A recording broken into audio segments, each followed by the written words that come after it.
तो दोस्तों स्वागत है आपका एक बार फिर से हमारी चैनल खेत खलियान में। दोस्तों हम मूंग के प्लांट में आए हैं और आज की जो वीडियो है वो बहुत महत्वपूर्ण है, क्योंकि ये जो स्थिति में आप जो हमारे मूंग देख पा रहे हैं, ये देखिए आप जो फ्लावरिंग स्टेज हमारे मूंग में जो चल रही है, इस फ्लावरिंग स्टेज में सबसे ज़्यादा हमारे मूंग को केयर की ज़रूरत होती है, क्योंकि इस टाइम पर हमारे मूंग को पानी भी प्रॉपर चाहिए, इस टाइम पर हमारे मूंग को दवाई भी प्रॉपर चाहिए।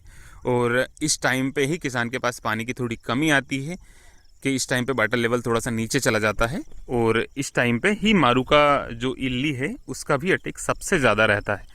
तो इस स्थिति में थोड़ा सा ध्यान रखें। अगर आपके उधर टेम्परेचर ज़्यादा है और ह्यूमिडिटी है, वातावरण में अगर नमी है और तापमान ज़्यादा है, तो निश्चित तौर पे मारूका का अटैक हो सकता है। और अगर बादल हो रहे हैं तो और ज़्यादा, मतलब बादल होने का मतलब ये है कि सेम वही कंडीशन कि धूप होना, गर्मी होना और वातावरण में नमी होना, तो उसकी वजह से जो है हमारी मारूका के लिए मतलब फेवरेबल कंडीशन है, वो मतलब अनुकूल स्थिति है मारूका इल्ली के लिए, तो उस टाइम पे उसका अटैक सबसे ज़्यादा होता है।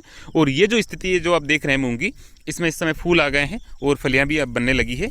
और अभी हमने इसमें पानी लगा दिया है, निकल चुका है मतलब पानी, और ये अंतिम पानी है। लगभग 12 से 13 दिनों में हमारी जो है क्रॉप है पूरी तरह से कंप्लीट हो जाएगी। अब देख रहे हैं इसमें फलियाँ भी चल रही है, फूल भी चल रहे हैं। अब ये जो नमी है, चूँकि अब इसमें पानी अभी निकला है, तो ये नमी इसको आने वाले 8 से 10 दिनों तक प्रॉपर, मतलब जो फूल और फली जो ग्रोथ करते हुए हैं उनको प्रॉपर नमी देती रहेगी। इस स्थिति में सबसे ज़्यादा ध्यान रखें दोस्तों कि हम हमारी मूंग की फसल में मारूका इल्ली या कोई भी इल्ली हो, चाहे अगर सेमिल ऊपर भी अगर रहेगी तो सेमिल ऊपर भी सबसे ज़्यादा जो हमारी नई निकलती हुई जो फलियाँ हैं उनको बिल्कुल डैमेज कर देगी, उसको क्षतिग्रस्त कर देगी, उसके दाने को निकाल के खा जाएगी। तो इस चीज़ का थोड़ा सा विशेष ध्यान रखें कि इसमें जो टेक्निकल है वो थोड़ा सा स्पेशल बदल के दें थोड़ा सा, क्योंकि मारू का जो है फूल के अंदर होती है और फूल के अंदर जो है टेक्निकल बहुत मुश्किल से, मतलब बहुत कम रेयर केस में से टेक्निकल है जो काम करते हैं। तो इसमें टेक्निकल थोड़ा सा आप हेवी लें। अब तक जो आप जैसे भी टेक्निकल रहते थे ठीक था, लेकिन अब जो है अपने को टेक्निकल इसमें थोड़ा सा हेवी डालना पड़ेगा। जैसे आप वायगो ले सकते हो, साइनेटर नीलीप्रोल ले सकते हो, इसके अलावा आप सोलोमन भी ले सकते हो, सोलोमन बहुत अच्छी है, अलीका ले सकते हो, एम्प्लीगो ले सकते हो, तो ये बहुत अच्छे टेक्निकल है। इसके अलावा स्पाइनोटोरम जो आता है अपना डेलीगेट जो आता है डाउ का, वो भी आप ले सकते हो, उसका बहुत शानदार रिजल्ट है। मतलब ऐसे प्रिवेंटिव में आप सोलोमन बहुत अच्छे से डाल सकते हो। मतलब अगर आपको डर है कि भाई आ ना जाए तो आप सोलोमन का बिल्कुल स्प्रे करें, और सोलोमन का कर सकते हो आप, अलीका का कर सकते हो आप, एम्प्लीगो का कर सकते हो आप, वायगो का कर सकते हो। और हमारे एरिया में, चूँकि हमारा जो लोकल एरिया में जो ज़्यादा चलती है शिव शक्ति की जो जुपिटर है वो सबसे ज़्यादा चलती है, तो जुपिटर का भी अभी तक हमने इसमें जुपिटर का ही स्प्रे किया है। लगभग इसमें 4 स्प्रे हो चुके हैं और चारों ही जुपिटर के हुए हैं, तो अभी तक इसमें ऐसी कोई समस्या नहीं है। लेकिन अब हम इसमें जो डेलीगेट है, जो स्पाइनोटोरम है, उसका हम इसमें स्प्रे करेंगे, क्योंकि अब जो सबसे ज़्यादा इनिशियल और सबसे ज़्यादा जो पोटेंशियल अवस्था है वो ये है।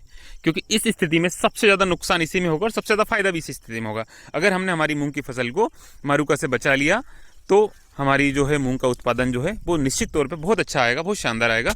आप देख पा रहे हैं कि किस तरह से हमारी मूंग की फसल पूरी तरह से फ्लावरिंग स्टेज पे आ चुकी है। और मारूका के लिए भी सबसे फेवरेबल कंडीशन जो है वो यही है कि इस चीज़ का आप विशेष ध्यान रखें थोड़ा सा, कि मारूका से सजग रहें और सतत अपने खेत की निगरानी करते रहें, क्योंकि जो 2 महीने से जो किसान ने अपना खून पसीना एक किया है वो बिल्कुल इस टाइम पे आके उसकी मेहनत जो है मतलब दिखती है थोड़ी सी। और इस पे अगर अपन थोड़ी सी लापरवाही कर देते हैं तो हमारी जो 2 महीने की जो मेहनत है वो बिल्कुल पूरी तरह से लगभग ख़त्म हो जाती है, क्योंकि मारू का जो है जो नई निकलती छोटी छोटी जो कलिकाएँ हैं उनको पूरी तरह से ख़त्म कर देती। जैसे ये आप फलियाँ देख पा रहे हैं, ये देख पा रहे हैं, इसको मारू का जो है इसको बाहर निकलने ही नहीं देगी, ये फूल के अंदर ही खा जाएगी उसको। तो इस चीज़ का आप थोड़ा सा विशेष ध्यान रखें, अपने खेत की सतत निगरानी करें। और टेक्निकल जो आप डालें, तो जैसे अगर आपने एक टेक्निकल डाल दिया है और अगर आपको रिजल्ट नहीं मिला है तो सेम टेक्निकल का आप डबल से रिपीट ना करें, उसको टेक्निकल चेंज करें। ज़्यादा से ज़्यादा मात्रा में आप पानी डालें खेत में। लगभग 1 एकड़ अगर आपका खेत है तो कम से कम 150 लीटर पानी उस 1 एकड़ खेत में आप स्प्रे के थ्रू आप डालें। तो इस चीज़ का आप विशेष ध्यान रखें। और जो चिपकू जो आता है, जो सर्फेक्टेंट जो आता है जिसको हम चिपकू बोलते हैं हमारी भाषा में, उस सर्फेक्टेंट का इस्तेमाल ज़रूर करें, क्योंकि ये टेम्परेचर अब बढ़ा हुआ है।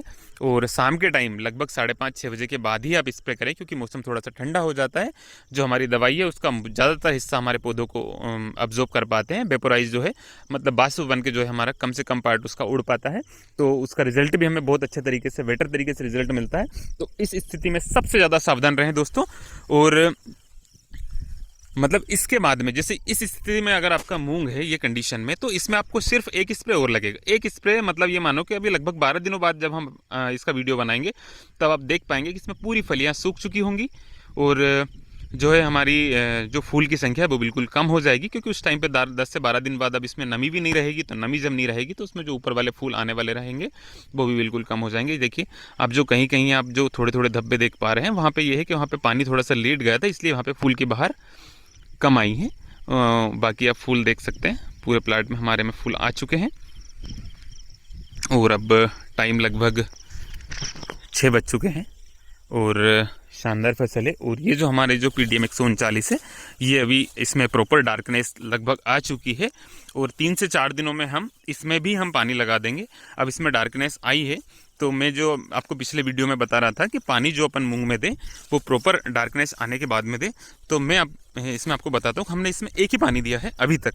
अब जो दूसरा पानी लगेगा वो अब लगेगा। अगर तीसरा पानी हमारे पास होगा तो अपन निकाल देंगे, अगर नहीं भी होगा तो हमें कोई नुकसान नहीं होगा उस चीज़ का। जो मैं आपको बता रहा हूँ वो ये है कि जब हमने हमारे मूंग को डार्कनेस में रखा, पानी के लिए हमने तरसाया, तो एक पानी में उसका रिजल्ट हमें ये मिला कि एक ही पानी में उसने अपनी मैच्योरिटी को पूरा कर लिया और अब वो बिल्कुल जनन अवस्था की ओर अग्रसर है। ये देख सकते हैं आप, कलियाँ इसमें आने लगी है, मतलब हमारे मूंग में प्रॉपर डार्कनेस आ गई है। अब इसमें 4 दिनों में लगभग हर पौधे में कलिकाएं हमें देखने को मिल जाएगी और उस टाइम पे जब हम इसमें पानी देंगे तो ये जो कलिकाएं हैं इसके बाद में हमारा जो मूंग है वो वेजिटेटिव ग्रोथ नहीं करेगा, सिर्फ वनस्पतिक अवस्था को छोड़कर जनन अवस्था की ओर ही वो बढ़ेगा और ये जो फूल है ये फूल के साथ ही ऊपर वृद्धि करेगा। तो इसका हमें फ़ायदा ये होगा कि हमारे पास तीसरा पानी अगर अवेलेबल नहीं भी है तो भी हमें 2 पानी में प्रॉपर हमारा 5 से 6 बोरा एकड़ का हमें उत्पादन देखने को मिलेगा। आप देख सकते हैं प्रॉपर डार्कनेस इसमें दिख रही है। अब ये जो मूंग है इसमें भी हमने पानी निकाल दिया, इसमें तो कोई निकालना ही नहीं अपने को, अब सिर्फ बचे ये वाले मूंग। तो इसमें अगर अपने पास तीसरा पानी रहेगा तो निकाल देंगे, उत्पादन उसमें बढ़ेगा ही बढ़ेगा। लेकिन अगर तीसरा पानी है ही नहीं अपने पास तो कम से कम कुछ तो पैदा हो। तो जिनके पास थोड़ी सी पानी की समस्या है, और अब हमारे इधर भी बहुत सारे किसानों ने बहुत सारे मूंग बो दिए। अब पानी की स्थिति यह है कि वाटर लेवल एकदम से पिछले 8 दिनों में बहुत ज़्यादा डाउन चला गया।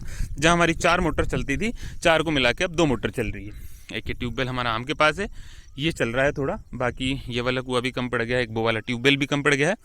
तो ये स्थिति है पानी की। तो इसलिए जो हम बात कर रहे थे ना कि उसको अब हमें कुछ किसान साथी ने कमेंट भी किया था कि आप तो फोर्सफुली उसकी स्टेट चेंज करवा रहे हो।